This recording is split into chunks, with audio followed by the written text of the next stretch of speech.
Learn to improve conversions and generate more leads with the video podcast at marketingoptimization.tv. Hi, and welcome to Marketing Optimization with Alex Designs. I'm your host, Alex Harris, and today we're chatting with Chris Goward. How you doing, Chris? I'm doing great, Alex. How are you? Excellent. Chris comes to us from WiderFunnel.com. You've probably been following him for a while because he's one of the most popular speakers about conversion rate optimization in general. But Chris, I would like to hear your perspective. What is your definition of optimization and why is it beneficial? That's a good question because there's a lot of confusion about optimization, and that word itself can throw people off because there's all kinds of different types of optimization. I define optimization as the art and science of combining intuition with a rigorous process and testing ideas to see what works. Now that can be applied to all different fields. So there's search engine optimization, which is very popular, and that's about trying to test and find out how to improve your search rankings. But conversion optimization is what we're talking about today, and that's where we specialize at WiderFunnel. And that's all about improving conversion rates on landing pages and websites and conversion funnels and apps and every interaction that your customer has on your owned media that you can A/B test to find out which of your ideas actually works better to persuade people to buy or become leads and sales. That's what optimization is all about. Yeah, and I've heard you speak a couple times now, and one of the most popular things that I think you're known for is your perspective on the use of best practices. Can you just give us that overall theme? Yeah, and that's really, a lot of people talk about so-called best practices in e-commerce, retailing, or lead gen, or whatever it is. The problem is that they ignore context.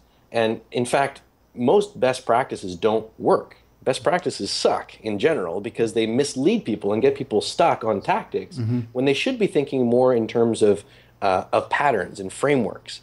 And really what I like to think of is everything needs to be tested to prove what works, but people get distracted by the details of the test rather than understanding the user intent. So for example, a lot of people will ask me, actually in most conferences that I speak at, people ask, what's the best button color? It's like the most popular question.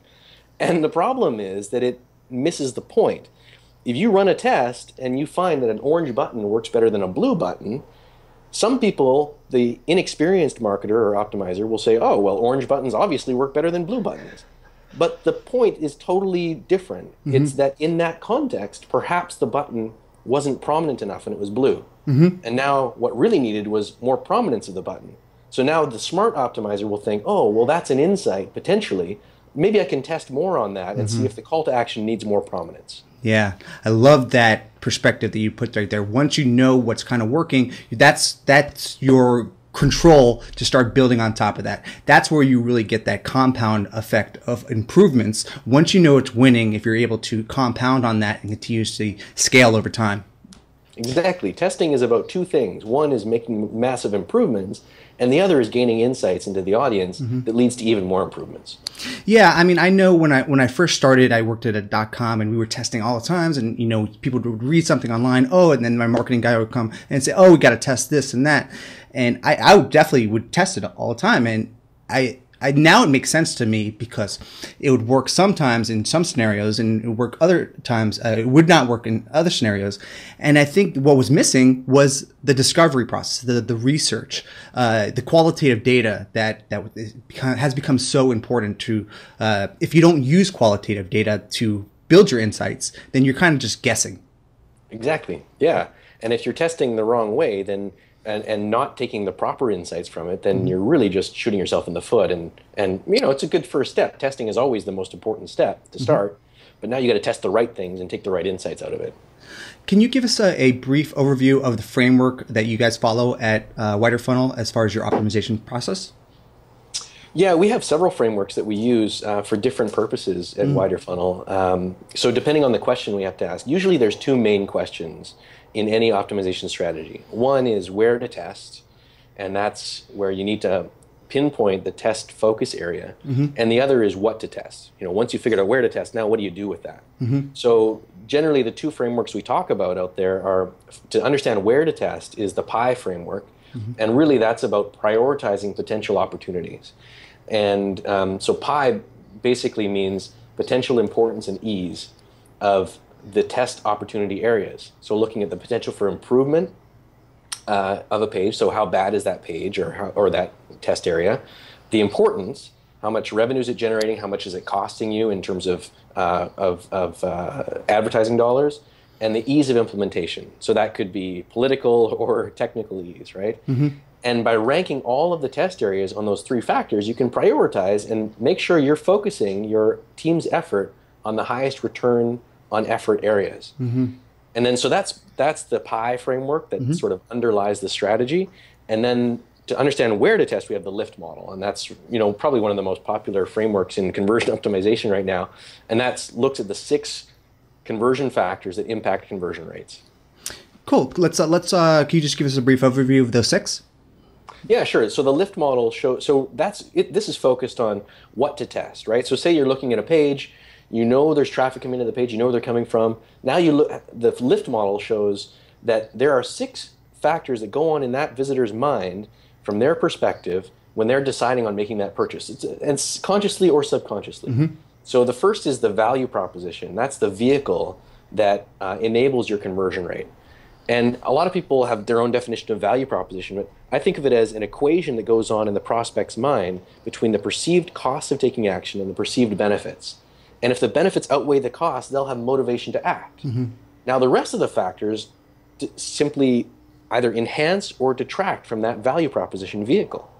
So you've got the relevance of the presentation, which is the relevance to the source media, to where they're coming from. And so does that page meet their needs and expectations? There's the clarity of the presentation, which is clarity of the eye flow and the imagery and the call to action and the copywriting, all of those factors that communicate the value proposition. And then anxiety and distraction reduce your conversion rate. So anxiety is anything that causes uncertainty in their mind. Distraction is maybe too many messages or things that redirect their attention from the main message. And then the last one is urgency. So why should they act now? And by testing within each of those factors, that model for us, we use that every day at WiderFunnel for categorizing and brainstorming and looking at the data we're collecting to find out which of the areas are actually hurting the conversion rate the most, which ones should we focus in on for testing hypotheses.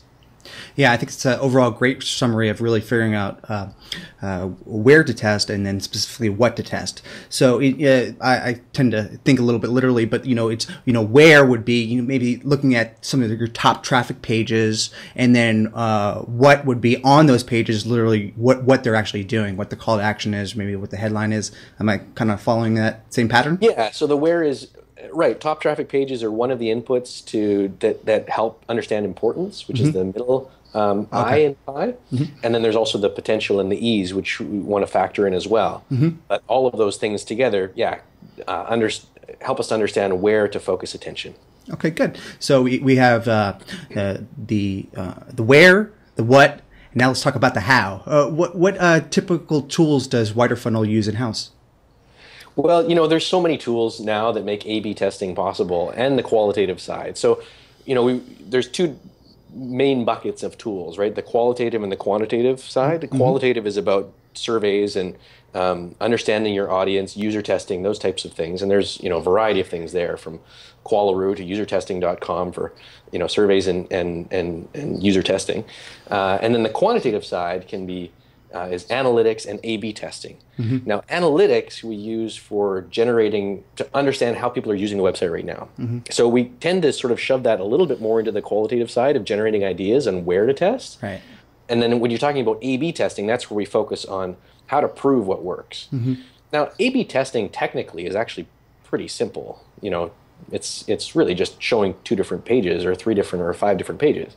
But a lot of the tools make it easier to create variations. Like Optimizely is one that we use a lot. Visual Website Optimizer is a great tool as well.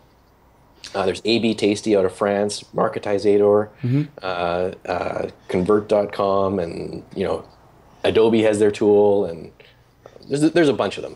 Yeah, and I think there's Google one hanging out there somewhere, and PPC land somewhere. So let's talk about some ideas. I know there's people listening who are implementing tests, and they don't want to just go read the latest article online. So what would be some tips to either start testing or ideas to really just test in general?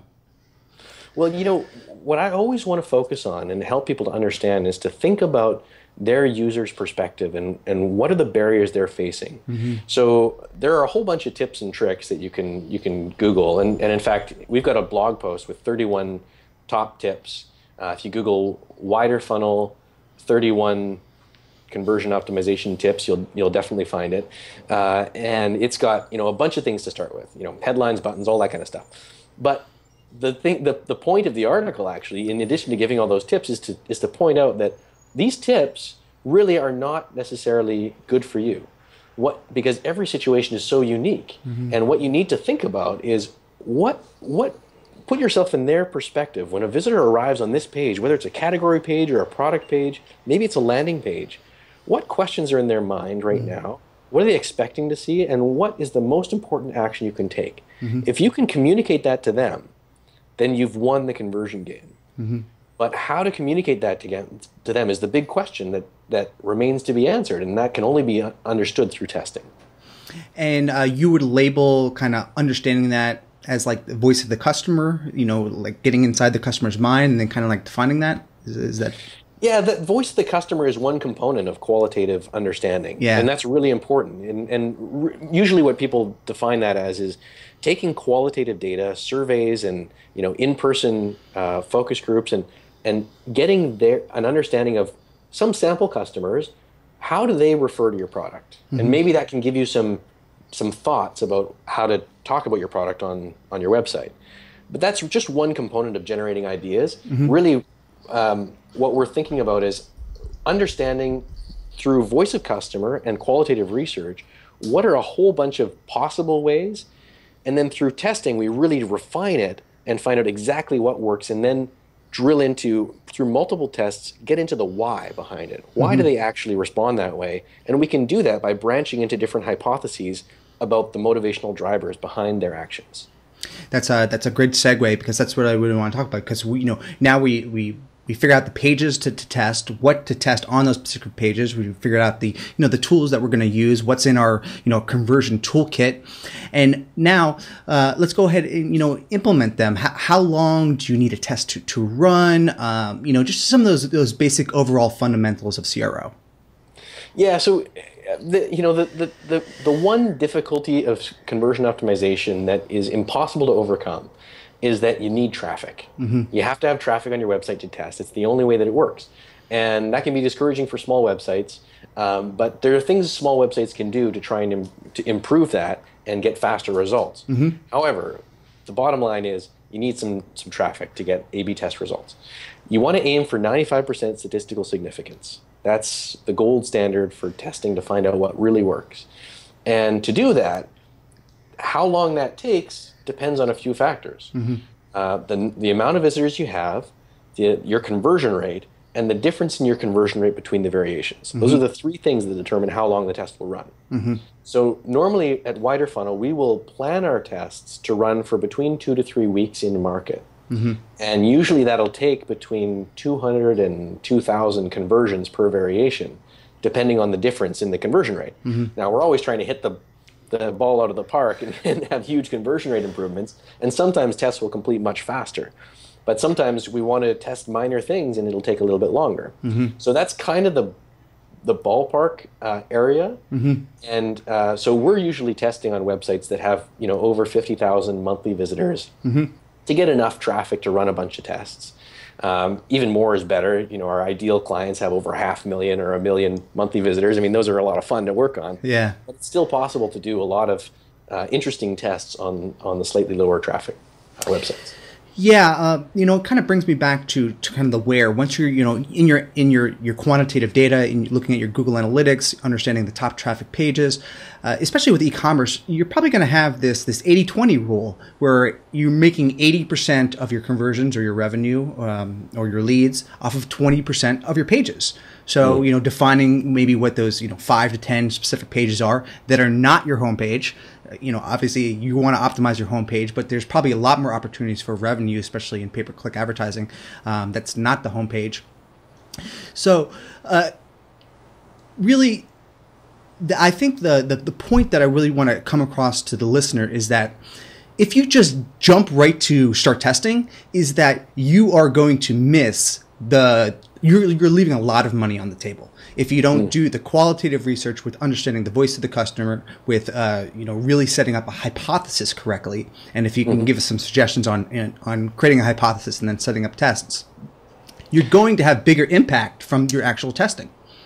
Absolutely, yeah. The planning and strategy up front is very important, and we often have challenges. Well, we don't have. There's an education process when we start with a new client at the beginning to say, okay, we're going to start testing really fast, but at the same time, we want to do we really need to understand the customer so that we're testing smart things. Now, there's going to be some things we can start with right away that are going to get some improvements, but the real improvements usually happen 2, 3, 4 rounds in when we start to really understand the feedback loop between our qualitative understanding of the voice of the customer and the data that we have about them and what really plays out. The challenge with a lot of qualitative data is it's based on really small numbers, right? And so it's very important, and most importantly, actually, prioritizing the effort is actually almost just as important, if not more, because a lot of times people will go in and just assume that their high traffic pages or their biggest ad spend pages are the most important ones, when there may be other areas like site-wide templates, your navigation bar, or your call to action that goes throughout all of your pages, or your checkout, or some of those elements that are sort of hidden perhaps to a new optimizer. Yeah, that's some issues that we do run into with e-commerce, and I don't know if you have an opinion on it, but sometimes rolling up that data into these different templates to test.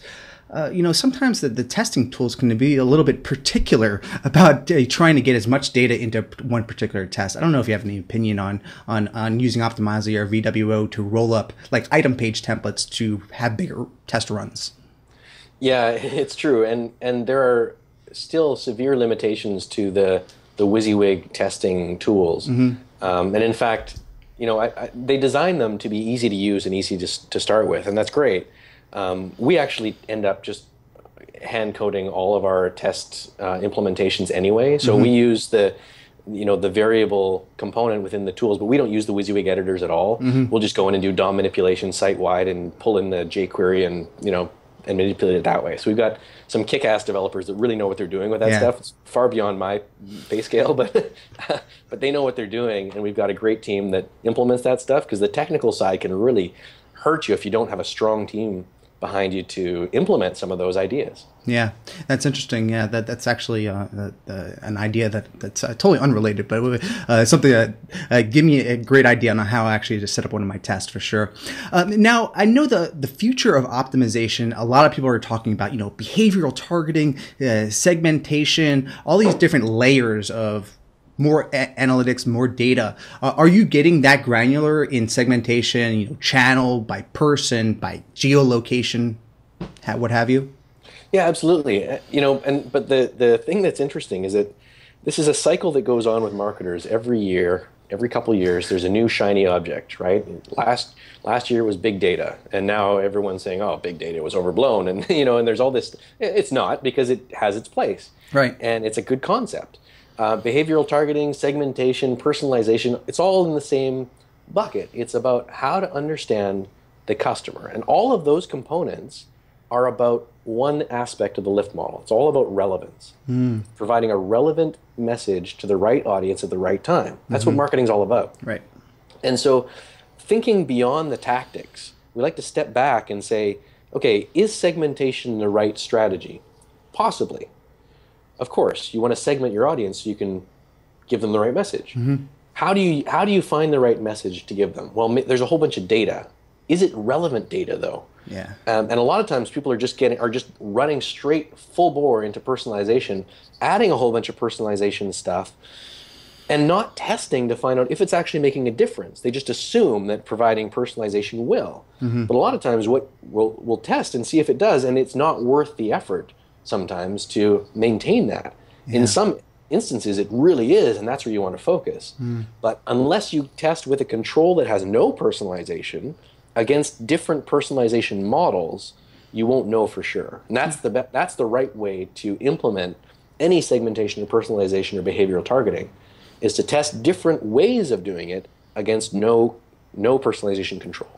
Yeah, and just like anything that Chris has mentioned here, it's going to be on a case-by-case basis. It may be right for you to segment out your data, but one thing that I've seen consistently across almost all the sites that I've worked on so far is that having a segmentation between natural search and paid advertising it could be a game changer for you. If you differentiate that traffic and split it and treat them completely separate, it could be a complete game changer for you because the audiences act completely differently.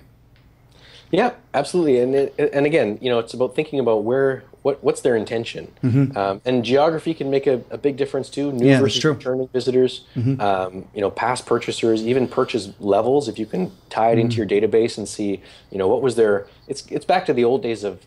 I came from direct marketing way back when we looked at RFM, right? Recency, frequency, and monetary value. And you can tier your customers based on those three factors and speak to them differently and give them different offers to persuade them to take the next step in your relationship with them. There's a whole bunch of segments, and you're absolutely right. Natural versus paid are often an important segment to look at. Yeah, and you mentioned a couple of things there that kind of got me thinking about like the future of analytics. A lot of people are talking about predictive analytics and these things that you can add to a site to kind of figure out the future.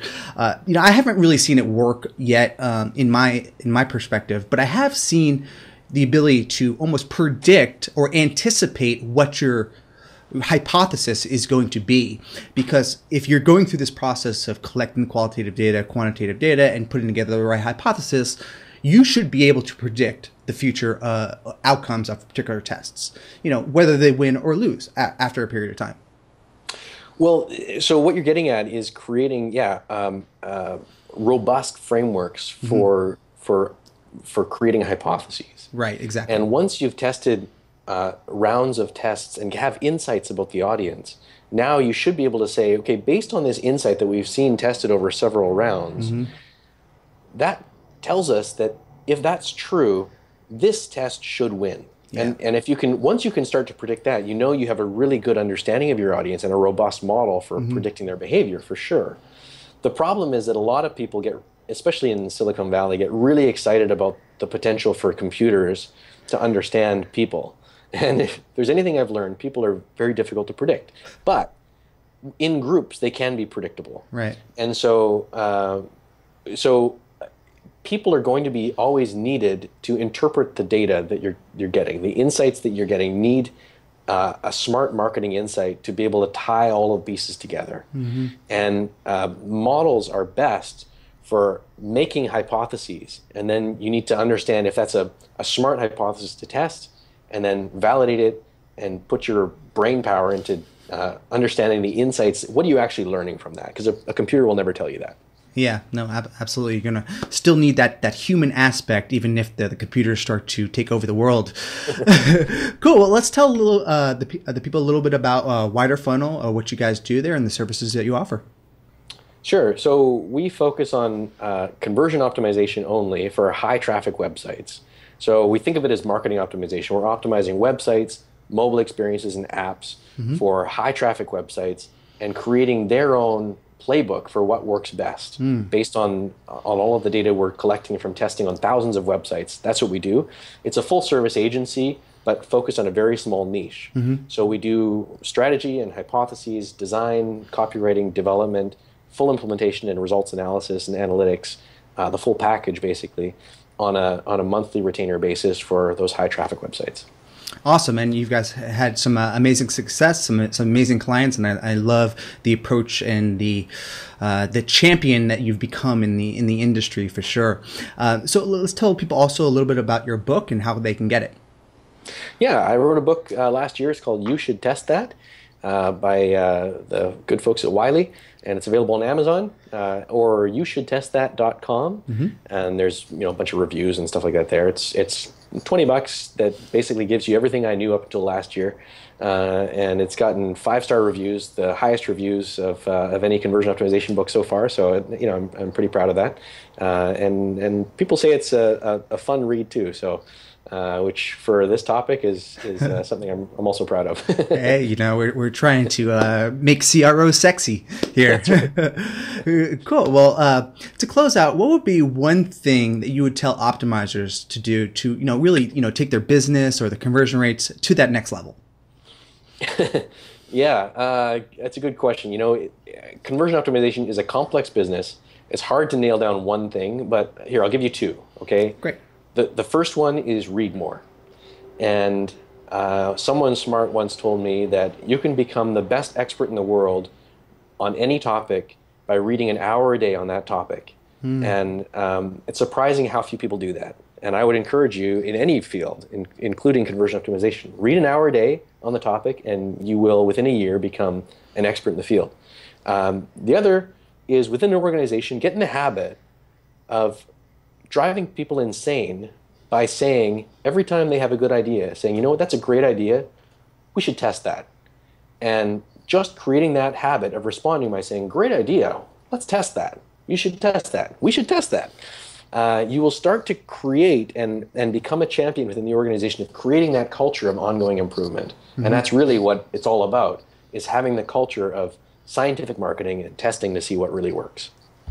Awesome. A great answer. And I did want to leave you with one thing. Chris did put out a conversion rate optimization fundamentals course on lynda.com. So if you have a lynda.com account or you want to sign up for one, it's really a great course to go through, all related to conversion rate optimization fundamentals. Yeah, and you know what? If anyone doesn't have a Lynda account, you can email us and we can get you a free 10-day trial to take the course. Just email iwant@widerfunnel.com. and ask for the Lynda free trial link, and we'll send you that, and you can get that as well. Oh, also on the youshouldtestthat.com website, you can get a free chapter of the book. So if you sign up there. Cool. Thanks a lot for your time, Chris. Thanks, Alex. Good talking to you.